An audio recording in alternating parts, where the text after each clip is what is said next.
¿Sí? Bueno, buenos días a todos y a todas. Antes que nada, agradecer a los organizadores de esta primera jornada en Neurodefensa por la invitación.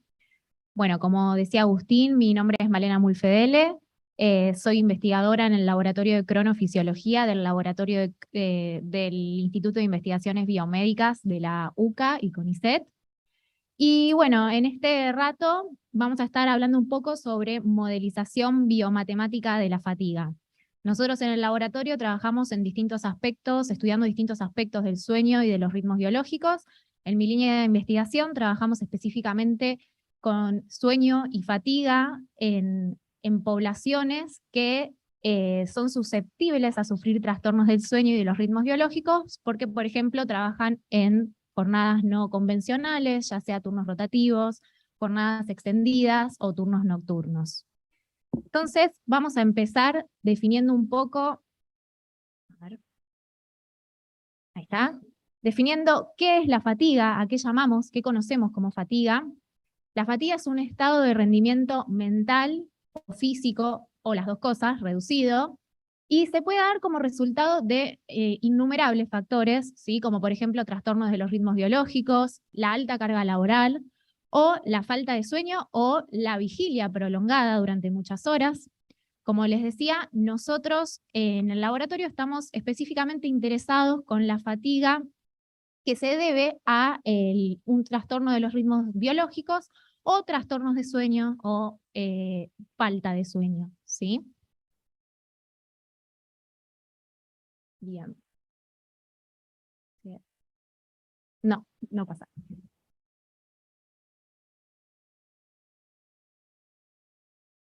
Bien.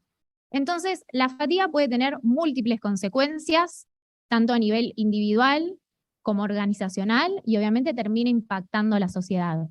A nivel individual se produce un aumento de la somnolencia, ¿sí? Que es lo que nosotros fácilmente podemos percibir, por ejemplo, después de haber dormido mal o poco una noche. Obviamente esto va a generar un mayor riesgo de sufrir accidentes o incidentes, porque disminuye nuestra atención.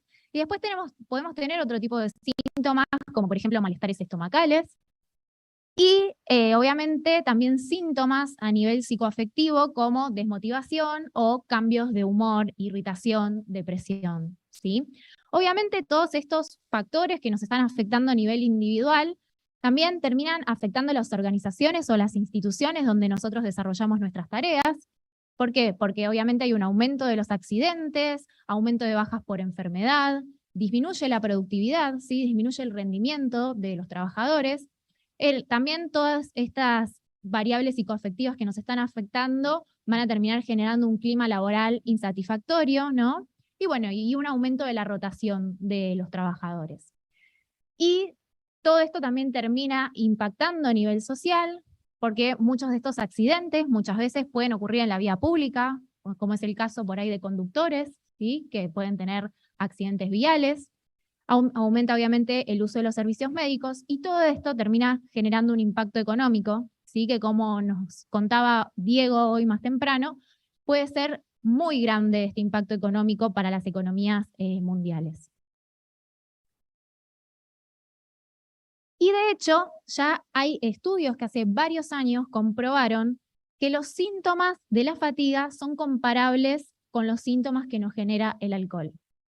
Y por ejemplo, el hecho de estar 17 horas despierto es equivalente a un contenido de alcohol en sangre de 0,5 gramos por litro, ¿sí? Que este es el límite de alcohol permitido hoy en día en nuestro país para conductores individuales, ¿sí? No para profesionales. Obviamente que no tienen que tener nada de alcohol en sangre. Y si vamos un poco a lo que nos dicen los números, las estadísticas, podemos hablar de que entre el 10 y el 30% de los accidentes de trabajo se relacionan con errores asociados a la falta de sueño. Y bueno, y como podrán estar viendo ahora en pantalla, podemos nombrar grandes tragedias que ocurrieron ya hace varios años, como la de Three Mile Island, Exxon Valdez, Chernobyl, o mismo la explosión del Challenger de la NASA, cuyos informes técnicos del accidente indican que los errores que terminaron desencadenando estos accidentes podrían estar relacionados a la falta de sueño del personal que estaba en ese momento operando. Pero bueno, por suerte les vengo a traer buenas noticias, ¿sí? Ya hace algunos años que se viene trabajando en el campo del sueño y en el campo de la fatiga y se han generado modelos que nos permiten modelar, ¿sí?, la fatiga, que nos permiten predecir los niveles de fatiga. Primero vamos a empezar por qué significa modelar, ¿no? ¿Qué es un modelo? Un modelo es una representación de la realidad, ¿sí? Es un conjunto de algoritmos, un conjunto de ecuaciones matemáticas que nos permiten modelar, nos permiten representar la realidad, ¿sí? Pero obviamente la fatiga puede estar relacionada con múltiples factores y no solo con la falta de sueño o un trastorno de los ritmos biológicos. Entonces tenemos que tener en cuenta que estos modelos se acercan, ¿sí?, se asemejan a la realidad, pero no representan exactamente la realidad, ¿sí? Son modelos. Y entonces, como les venía diciendo, a través de estas representaciones, a través de estos modelados, podemos predecir o conocer los niveles de fatiga que están relacionados a un determinado esquema de sueño-vigilia. Entonces, ¿qué nos va a permitir estos modelos? ¿Para qué nos sirven modelar? Para determinar el riesgo de fatiga de un determinado esquema de sueño-vigilia. Entonces, si yo puedo determinar el riesgo de fatiga de un determinado esquema de sueño-vigilia que puede provenir de datos reales, ¿sí?, de una persona, o puede provenir de estimaciones que uno hace de cuánto puede estar durmiendo esa persona dado un determinado esquema laboral, yo voy a poder diseñar turnos laborales más seguros, ¿sí? Entonces, al diseñar turnos laborales con menor riesgo de fatiga, voy a poder prevenir errores, accidentes o incidentes que estén relacionados a esta problemática. ¿Y cómo la modelamos la fatiga? Como les decía, los modelos son conjuntos de algoritmos, conjuntos de ecuaciones. En el caso de la fatiga, usamos algoritmos que van a representar tres procesos. Por un lado, el proceso circadiano, ¿sí? A lo largo de la mañana vinimos hablando del reloj biológico, del reloj circadiano, y el alerta, el rendimiento, tiene un ritmo, ¿sí? Varía a lo largo del día. No tenemos los mismos niveles de alerta a lo largo de todo el día. Entonces, el primer proceso que vamos a modelar es el proceso circadiano. Por otro lado, tenemos el proceso homeostático, ¿sí?, que lo que hace es describir la caída del alerta en función del tiempo que se lleva despierto, ¿sí? Al comenzar la charla del doctor Daniel Vigo, él les explicaba un poco sobre este reloj de arena, ¿sí? Es la arena que se va acumulando a medida que estamos despiertos, entonces aumenta esa presión de sueño, aumenta ese proceso homeostático, que también entonces va a estar regulando nuestro rendimiento.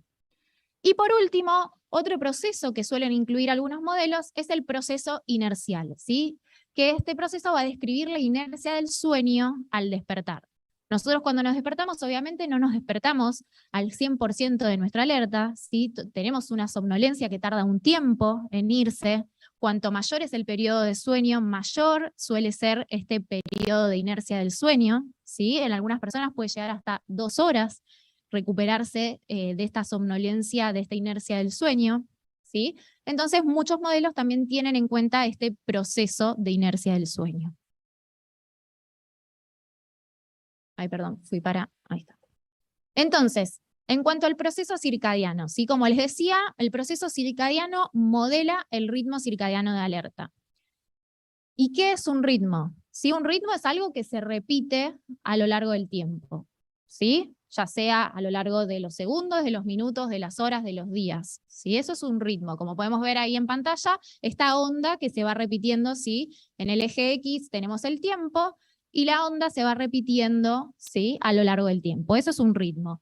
En cuanto a un ritmo circadiano, como ya esta mañana lo dijimos varias veces, es un ritmo, ¿sí?, es un proceso, una función que se va a repetir cada 24 horas, ¿sí? Y esto sucede con el alerta, ¿sí? Como yo les decía, el alerta no se mantiene constante a lo largo del día. Nosotros nos despertamos con determinado nivel de alerta que empieza a incrementar, ¿sí?, durante la mañana. Normalmente una persona, sí, estamos hablando de una persona que se durmió de noche y se despierta a la mañana. Entonces el alerta se incrementa durante las primeras horas de la mañana. Luego tiene un valle, ¿sí?, una caída hacia mitad de la tarde, Y luego de vuelta, los niveles aumentan, ¿sí? Hasta que llega la noche y empiezan a caer estos niveles, ¿sí? Entonces, muchas veces que sentimos esa caída de la alerta después del mediodía, que lo asociamos con la comida, ¿sí? Al haber comido pesado o haber comido mucho. Sí, al haber comido pesado o haber comido mucho puede generar una respuesta postprandial que nos genera sueño, pero también si esto se suma al ritmo de alerta, ¿sí? Normalmente, fisiológicamente, nuestros niveles de alerta caen después del mediodía. Bien, y en cuanto al proceso homeostático, ¿sí? Que como también les contaba, modela la presión homeostática del sueño. Como podemos ver, ¿sí? Cuando nosotros estamos despiertos, estamos en vigilia, este proceso homeostático va aumentando, ¿sí? Aumenta la presión de sueño.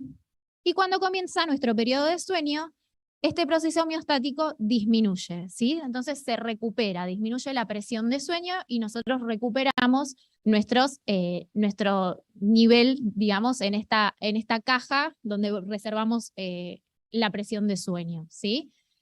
Es como si cargáramos nafta del tanque, ¿sí? La gastamos durante el día y durante la noche volvemos a cargar nafta, ¿sí? En nuestro tanque de sueño, digamos.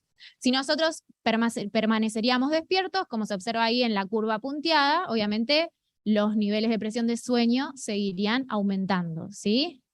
Y obviamente para recuperar los mismos niveles de presión de sueño, ¿sí? que tenemos luego una noche de un sueño de calidad y en cantidad, vamos a tener que dormir de vuelta una cantidad suficiente de horas, ¿sí? Al menos 8 horas. Si nosotros dormimos menos horas, ese tanque no se va a llenar completamente, ¿sí? Bien, entonces, ¿qué surge de la suma de estos dos procesos? Surge el modelado, en este caso, este es un ejemplo de modelado biomatemático de la fatiga, existen muchos, este es un modelo que se llama modelo de dos procesos, ¿sí? Que surge de la suma de este componente homeostático y el componente circadiano. Abajo en azul, ¿sí? Vemos la curva del componente circadiano, cómo varía, ¿sí? El nivel de alerta que tenemos en el eje X, con la hora del día que tenemos en el eje, en el eje X tenemos la hora del día, en el eje Y el nivel de alerta, ¿sí? Cómo varía a lo largo del día el nivel de alerta según el proceso circadiano. Y en la curva roja, ¿sí? Describe el proceso homeostático, ¿sí? A medida que aumenta esta presión de sueño, cae nuestra alerta durante el día y se recupera durante la noche. Entonces, la curva punteada es nuestra curva, ¿sí? De alerta o de fatiga, que sería la inversa, ¿sí? Que se obtiene de la suma de estos dos procesos, el circadiano y el homeostático. Bien, ¿y cómo pueden implementarse estos modelos biomatemáticos? Una forma de implementar en las organizaciones los modelados biomatemáticos es a través de sistemas de manejo del riesgo de fatiga, ¿sí? Estos sistemas son sistemas que se acoplan a los sistemas de gestión de seguridad de cualquier organización, de cualquier institución, y lo que tienen son distintos niveles de control de los riesgos para terminar evitando los errores relacionados con la fatiga y los accidentes o accidentes que pueden ser desencadenados por estos errores, ¿sí? Entonces tenemos los primeros 3 niveles, ¿sí? Que van a ayudar a controlar que no lleguemos al nivel 4 y al 5, que son los errores y los accidentes o incidentes.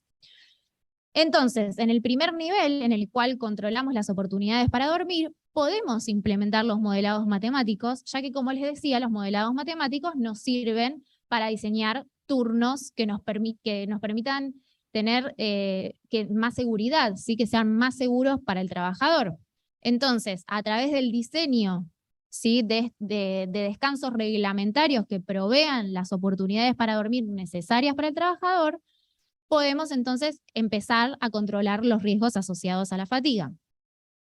En el segundo nivel de los sistemas de manejo del riesgo de fatiga, lo que se controla es el sueño logrado. ¿Por qué? Porque nosotros podemos proveer a la persona con los descansos, con las oportunidades de descanso reglamentarias y necesarias, pero esa persona puede o sufrir de un trastorno de sueño, ¿sí? O tener alguna otra variable familiar, ¿sí? Que lo esté afectando o afectiva, ¿sí? y no poder lograr obtener la cantidad de horas de sueño necesarias o la calidad de sueño necesaria, ¿sí? Porque como también se estuvo hablando a lo largo de la mañana, no solo es necesario dormir las 7 u 8 horas recomendadas por todas las organizaciones de salud, sino que también es importante que ese sueño sea de calidad y que se dé en el momento preciso, ¿sí?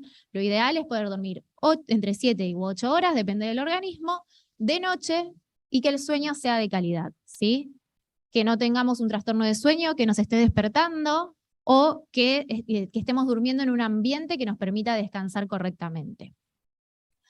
Y bueno, y por último, entonces, el tercer nivel en el cual ya se controlan los síntomas relacionados con la fatiga, ¿sí? Esto se puede hacer a través de distintos test que nos permiten medir el rendimiento, ¿sí? Medir el tiempo de reacción de la persona, a través de listados de chequeo de síntomas de fatiga, y también podemos utilizar en este caso los modelos biomatemáticos para poder predecir cuáles van a ser los síntomas de fatiga de esa persona en las próximas horas, ¿sí? Si nosotros sabemos efectivamente cuánto viene durmiendo la persona en los últimos días, nosotros vamos a poder predecir estos síntomas en las próximas horas. Bien, y entonces ahora yendo un poco más a cómo se aplica en el mundo real todos estos sistemas de manejo de riesgo de fatiga y los modelos biomatemáticos. En las Fuerzas Armadas ya hace muchos años, ¿sí?, que se viene hablando de el efecto de la fatiga en el rendimiento, se vienen escribiendo informes técnicos, se vienen desarrollando modelos y se vienen desarrollando sistemas de manejo de riesgo de fatiga. Y específicamente, ¿sí?, uno de los primeros modelos biomatemáticos de fatiga fue desarrollado en conjunto con el Instituto Walter Reed, ¿sí?, de los Estados Unidos, que depende de las Fuerzas Armadas. Entonces, bueno, acá lo que les muestro en esta figura es, por ejemplo, una de las investigaciones que se realizó en el Instituto Walter Reed, donde se desarrolló este modelo que es el SAFTE, ¿sí?, que es uno de los primeros modelados biomatemáticos. Y lo que se hizo fue un estudio de sueño en distintas personas, donde se las privó de sueño, ¿sí?, en 3, 5 o 7 horas, es que a eso corresponden las distintas curvas que pueden ver en la figura.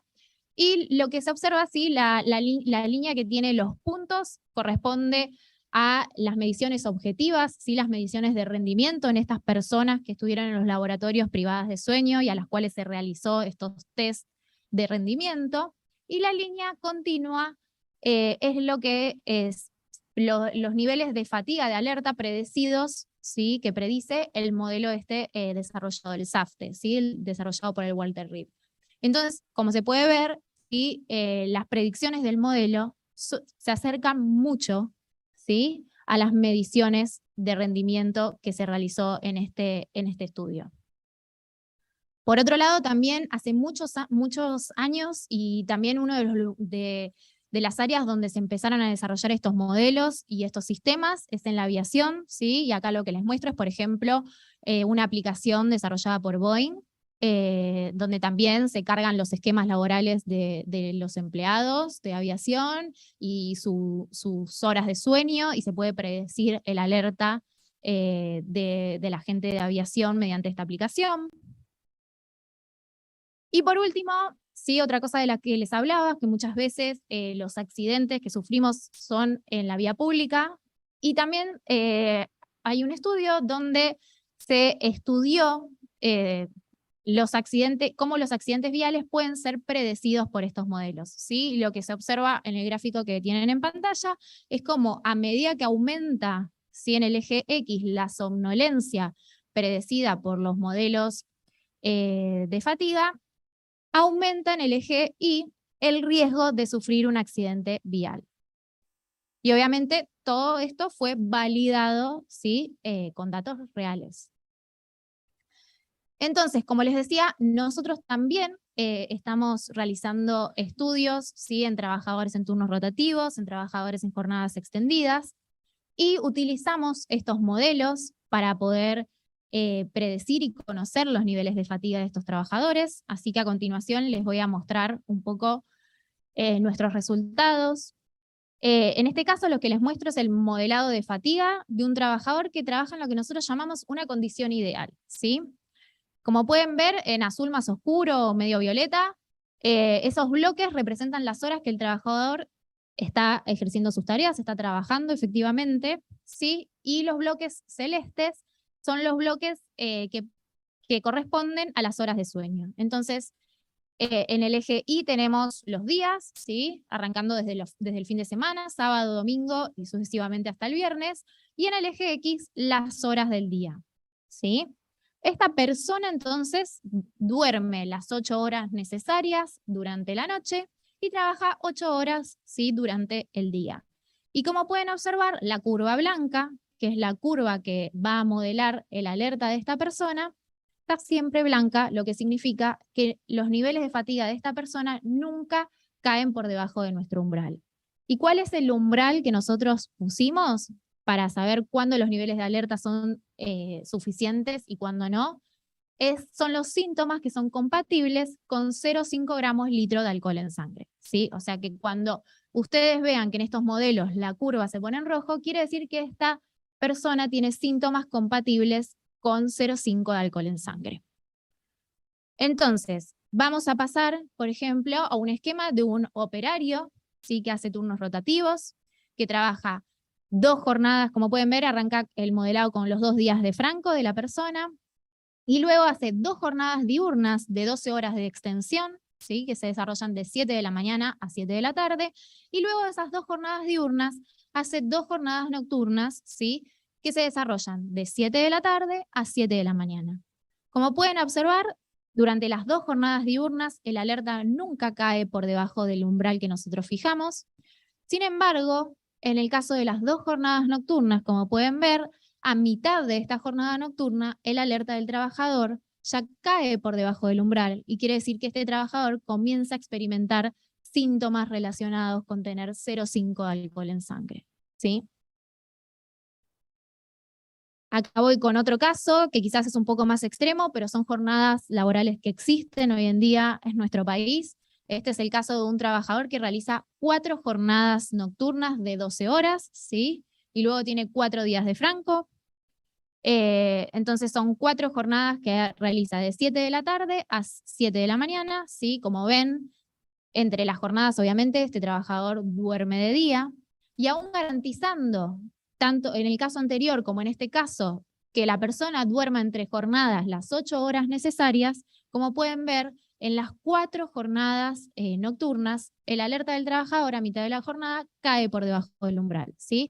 Y si prestan un poquitito más de atención y si llegan a ver, van a ver que esto se va acumulando, ¿sí? Que es lo que hablábamos de esta acumulación de la deuda de sueño. Y en la 4ª jornada, los niveles caen aún más por debajo, ¿sí? Que en las primeras jornadas, y esta caída se extiende más aún en el tiempo. Bueno, y por último les muestro el modelado de otro caso, de otro tipo de trabajadores con los que estuvimos estudiando, que son los médicos residentes. En este caso lo que nosotros vimos es que en promedio los médicos residentes duermen unas 6 horas diarias, ¿sí? Que es lo que está modelado en los primeros días.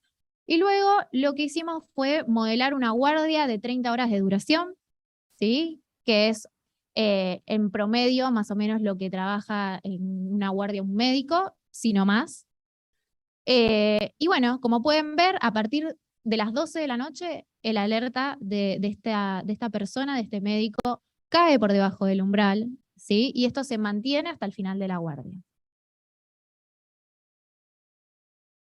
Bien, entonces, para finalizar y redondear un poco las conclusiones que podemos sacar de esta charla, como les contaba, la fatiga puede tener graves impactos a nivel individual, organizacional y social, ¿sí? Entonces, es por eso que es muy importante evitarla y controlarla, y sobre todo en aquellas personas que trabajan en jornadas no convencionales y que hacen tareas, ¿sí? Riesgosas, porque obviamente no es lo mismo y quizás no es tan importante el control de la fatiga en personas que realizan quizás tareas de oficina y que no implican un riesgo para su salud o para su seguridad, ni para la salud y la seguridad de los demás, que en personas que sí están expuestas a tareas de riesgo, tanto para ellas como por ahí para terceros. Y bueno, y entonces lo nuevo, lo que les contaba, lo que les conté en esta charla, es que existen modelados biomatemáticos que representan la fatiga, que nos permiten conocer y predecir los niveles de fatiga de acuerdo a los ciclos de sueño-vigilia de las personas. Y estos modelos constituyen entonces una importante herramienta para manejar, ¿sí?, el riesgo de fatiga. Bueno, muchas gracias a todos. Agradezco también al Laboratorio de Cronofisiología donde trabajo, al doctor Daniel Vigo, que es el director, y bueno, y a todos mis compañeros y compañeras, el doctor Santiago Plano, la doctora Carolina Bulafia y la doctora Camila Tortelo, que también escucharon más temprano. Bueno, y acá estoy dispuesta a escuchar sus preguntas.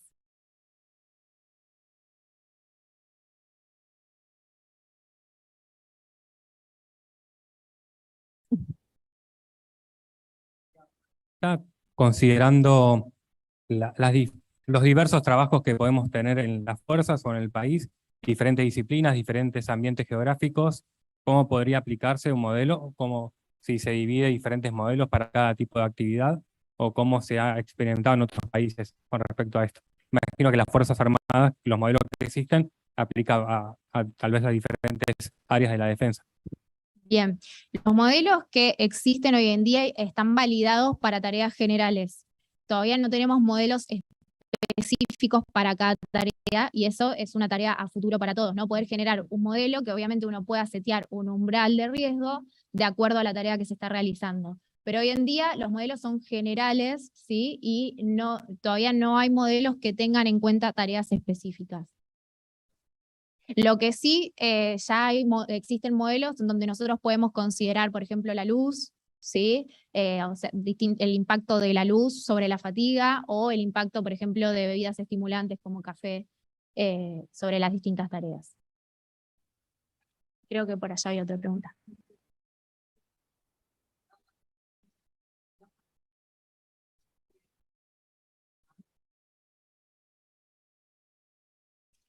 Bueno, la verdad es que la única forma de controlar la falta de sueño es durmiendo, no hay nada que reemplace el sueño. Sí, obviamente se puede entrenar y creo que en la próxima charla nos van a estar contando un poco más sobre esto.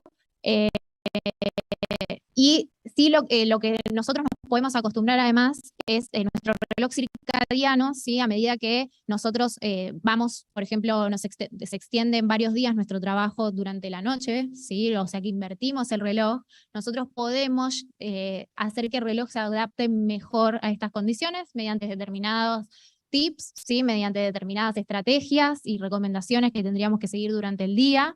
Lo ideal es que si nosotros vamos a invertir nuestro ciclo, por ejemplo, durante el día tratemos de no ver la luz, sí, o ver la menor cantidad de luz posible. Entonces, siguiendo determinadas estrategias, nosotros podemos adaptar nuestro reloj, ¿sí?, a este cambio, pero lamentablemente, sí, el sueño se recupera con sueño.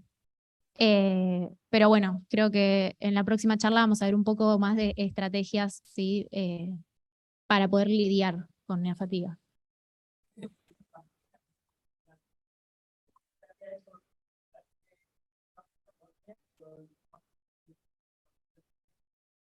No, no, lo que dicen los estudios es que realmente el rendimiento aumenta luego del consumo de café o de bebidas estimulantes. Obviamente, este aumento es transitorio, ¿sí? Dependiendo de la dosis que yo estoy consumiendo de cafeína, va a ser el tiempo que nos va a durar el efecto de la cafeína. Puede durar hasta unas 2 horas el efecto sobre el rendimiento, pero obviamente tampoco uno puede superar límites máximos de consumo de cafeína. Se recomienda no excederse de los 600 miligramos por día, que serían 3 cafés grandes. Y también lo que se recomienda es que en las horas previas al sueño se deje de consumir la cafeína. O sea que, por ejemplo, si nosotros estamos hablando de un trabajador, lo recomendable es que si este trabajador va a trabajar hasta las 7 de la mañana y quizás a las 8 o 9 de la mañana ya comienza su periodo de sueño, ya a mitad de la madrugada no debería consumir más cafeína.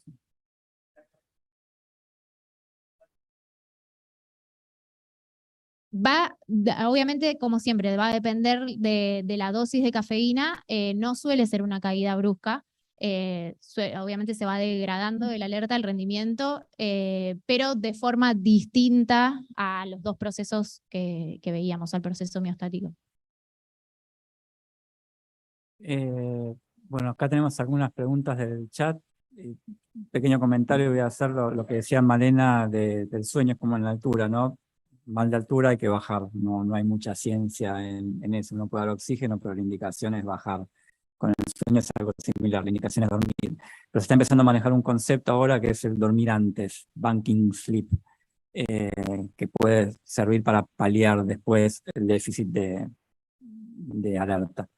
Te transmito, Malena, algunas preguntas. ¿Se puede decir que entonces las guardias médicas no deberían ser de 24 horas? Vos estuviste revisando la normativa hace poco. Sí, o sea, los datos lo que nos indican es que sí, las guardias médicas no deberían ser de 24 horas, como, bueno, ninguna guardia, ¿no? Pero obviamente el médico, además de poner en riesgo su seguridad y su salud, está poniendo en riesgo la seguridad y la salud de terceros. Sí.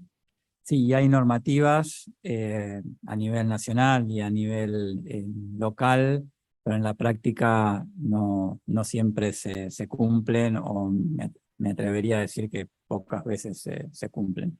No sé, Agustín, vos estás en la realidad.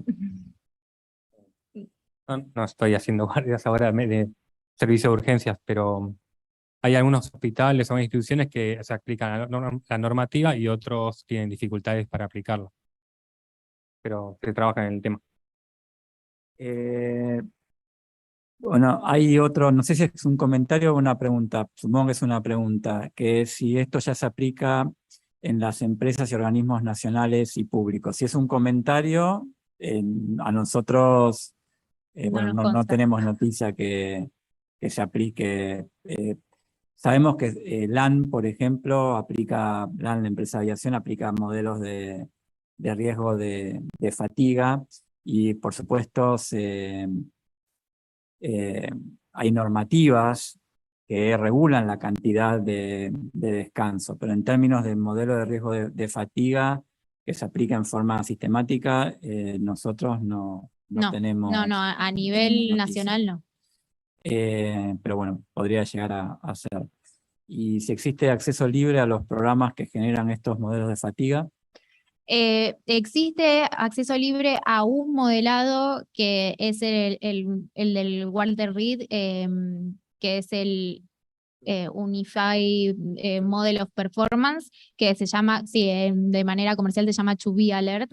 2B es 2, digamos, un 2, B Alert, y se puede encontrar en la web, generando un usuario, se puede tener acceso al modelo, que obviamente no van a obtener los datos crudos, pero sí van a obtener la curvita, digamos, del modelo, sí, la figurita. Bueno, gracias. No, gracias a ustedes.